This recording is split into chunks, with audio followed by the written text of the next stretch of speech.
పారదర్శకంగా అరువులను తొలగించకుండా సర్వేను పారదర్శకంగా అరువులను తొలగించకుండా పారదర్శకంగా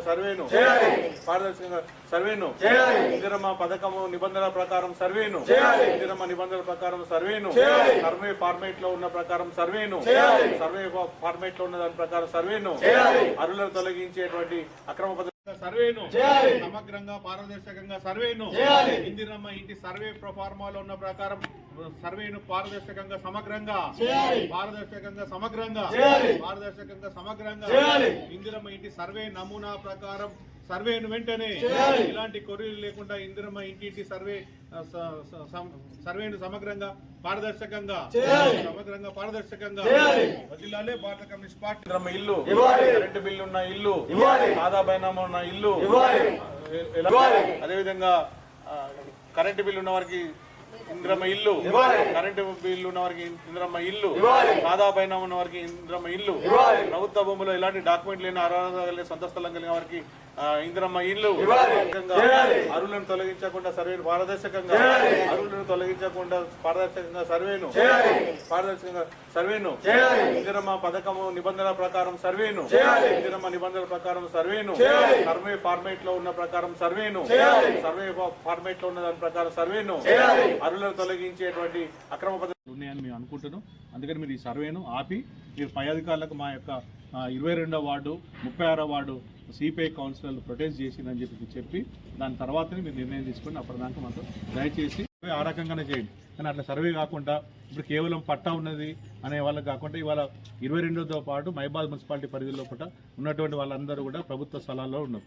పట్టాలు గత ప్రభుత్వాలు ఇవ్వలేదు, మొన్న కొంతమందికి ఇచ్చిండ్రు. పాత పట్టాలు లేదా 50 పట్టాలు వాళ్ళు కొంతమంది ఉన్నారు. ప్రభుత్వ స్థలాల్లో ఇంటి పన్ను ఉన్నటువంటి వాళ్ళు వందల మంది వేల మంది ఇందులో అర్హత ఉన్నటువంటి వాళ్ళు వాళ్ళని నిన్నటిదాకా సర్వే చేసి మళ్ళీ ఇప్పుడు ఆపడం అనేది కరెక్ట్ కాదు. అదే కాకుండా సాదా బైనామా ప్రకారం కూడా సర్వే చేయాలన్నది, కరెంటు మీటరు సంబంధించిన రిసిప్ట్ ఉన్నా కూడా సర్వే చేయాలని ఉన్నారు.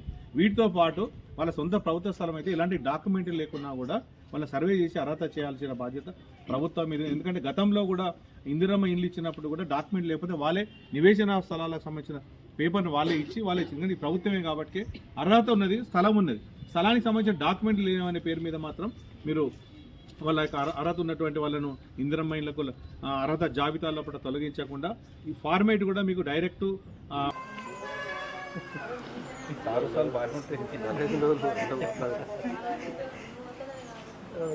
కుమారికి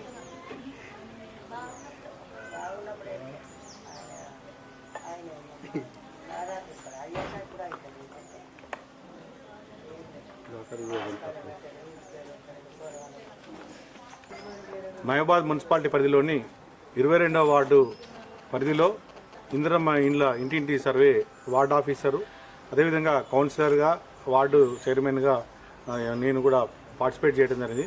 నిన్న మొన్న 2 రోజుల పాటు మరి ఈ యొక్క సర్వే ఫార్మేట్లో ఉన్న నిబంధనల ప్రకారం సర్వే జరిగింది. కానీ ఈరోజు పైన ఉన్నతాధికారుల ఆదేశాల మేరకు అని చెప్పి ఈరోజు ఇక్కడ ఉన్నటువంటి వార్డు ఆఫీసర్ గారు మరి మా పైన ఉన్నటువంటి అధికారులు ఆదేశాలు ఇచ్చారు.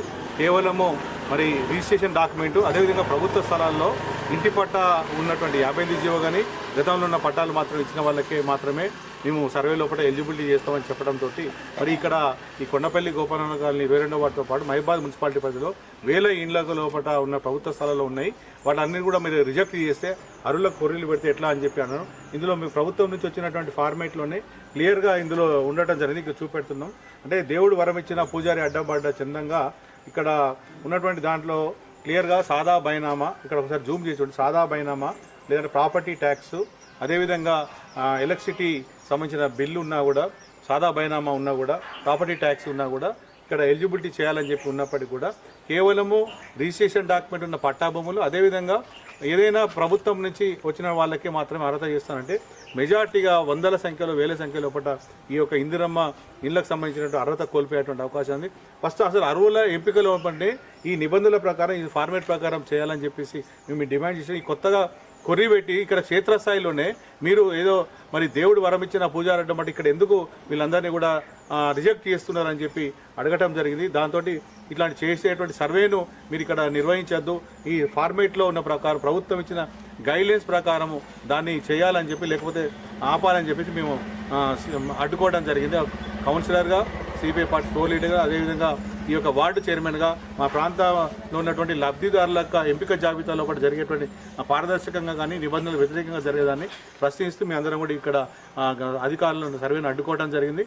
అదేవిధంగా దీనికి స్పందించిన వెంటనే కమిషనర్ గారు కూడా మాట్లాడడం జరిగింది. కమిషనర్ గారు కూడా ఈ నిబంధనల ప్రకారం ఉన్నదాన్ని మీరు ఎట్లా ఆపుతారు, అది కరెక్ట్ కాదు కదా అని చెప్పి మహిబాద్ మున్సిపల్ కమిషనర్కి అడగడం జరిగింది. ఈ ఉన్నటువంటి గైడ్లైన్స్ ప్రకారం చేయకుండా మీరు కొత్తగా ఇది ఎందుకు తయారు చేసి ఈ రకంగా చెప్పి నన్ను అడగడం జరిగింది. నేను ఉన్నతాధికారులకు జెడ్పీసీఓతో మాట్లాడతానని చెప్పి మళ్ళీ మాట్లాడి తగిన సమాచారం ఇస్తామని చెప్పి చెప్పడం జరిగింది.